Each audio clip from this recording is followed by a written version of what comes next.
Hey guys, Mike here. In this video, I'm going to explain the 9 levels of mastering a mechanic in Final Fantasy XIV. So imagine this.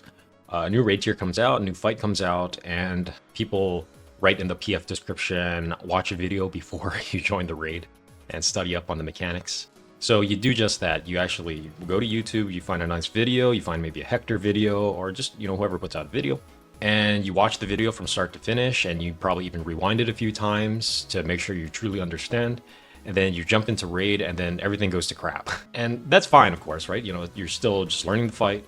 But if you're ever wondering why, even though you watch the video, you still can't quite get the mechanic right away, and why it still takes a while to truly master the mechanic, I'm going to let you know in this video with the 9 points of truly mastering a mechanic.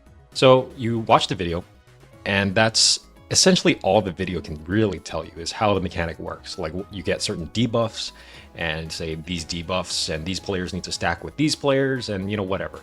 You're only able to achieve this level of understanding before you go into raid. You actually have to go into raid and fight the boss and hit the boss a few times to get these 9 levels here that I have here. First thing is the timing.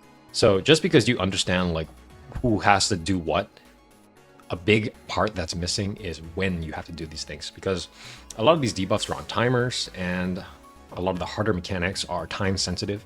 Usually you don't want to do things too early, and of course you don't want to do things too late as well. So timing is a big thing, and actually going into raid and experiencing it is a great way to understand the timing. The next thing that you gain from going into raid is movement. If you just watch a video, you don't have the muscle memory developed on where to move where, and like how long to push the control stick or how long to push the movement keys. So that's another thing you get experience with, is the movement. But even though you get timing and movement down, that's not the end of the picture, right? Because the next thing you have to do is actually to hit the boss and do your rotation while doing the mechanic. Now, some mechanics are very simple. They just require maybe to move to one spot and then the mechanic's over. Those are the easiest situations most players can pick up really quickly. But there's very in-depth mechanics at the highest, in the hardest raids. For example, like DSR, Wormhole Phase 3, that mechanic is so long. It's like, I want to say it's greater than 30 seconds for that mechanic, and it's an uptime mechanic too, so you have to do your rotation while doing that mechanic. It's very involved and very hard to do, at least compared to maybe your typical Savage raid. A good example from maybe a Savage raid would probably be either Classical Concepts from P12 and Abasios. That's a good example of a uptime rotation where it requires you to move around and solve the mechanic, and also move to different spots at various points within the mechanic, all while doing your burst rotation. On its own, just understanding the timing, the movement, and how the mechanic works, it's actually fairly easy. But the hard part is doing all that at the same time while doing your rotation. That's where the hard part comes in. And one good thing is when you do the fight enough, because of all of the raids in Final Fantasy XIV are on a timeline, the same part in your rotation will occur on every pull. The next point to master when doing a mechanic is adjust. It's one thing to just focus on yourself, but the next level of mastery requires you to actually kind of look around and see what the other players are doing, and there's a potential to adjust because someone else is doing the wrong thing. Then being able to adjust and save the run and save the party from wiping is another essential skill to mastering a mechanic. The next point I would put here is 100% consistency. So is there ways you can not really cheese the mechanic, but develop shortcuts or mental shortcuts that allow you to achieve 100% consistency? Things that allow you to not have to think so hard when doing the mechanic while doing your rotation. Are there markings on the floor? Are there certain timers on the debuffs, like when the timers hit a certain spot that gives you a cue on when to move, for example?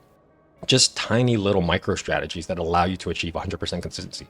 This trait and this skill is extremely valuable in Ultimates, because in Ultimates, if you mess up once within the 18-minute fight, you're done. You start from the beginning. So achieving 100% consistency for each mechanic is an incredibly underrated skill I feel a lot of people don't talk about.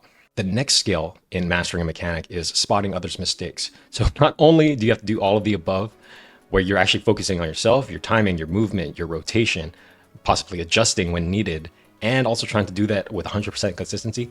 But the next thing to become a better player is to spot others' mistakes.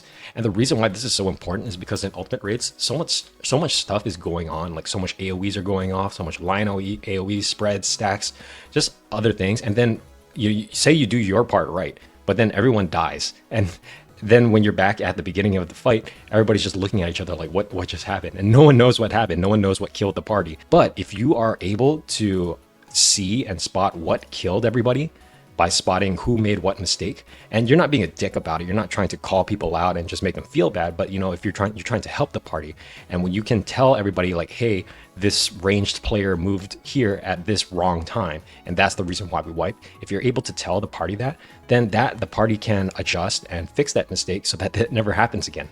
But imagine a situation where that doesn't happen, where everyone wiped and no one knows what happened. So you're just going to do another pull, and you're just all going to die again at the 12-minute mark, and people are just going to be looking. And that's how that's what leads to frustration, right? So if you're in a raid and you just have one player that's really good at spotting others' mistakes, that can make the difference between a very healthy prog or a very miserable prog. One thing that you can do too to kind of cheat on this is have a 9th man. So you have maybe a 9th person in VC who's watching someone stream the raid, and they can spot the mistakes that other people are doing, especially if they cleared before. They can spot mistakes and help point them out. But again, if you're in a static and you have this ability to spot others' mistakes, that's an incredibly valuable skill that is very underrated.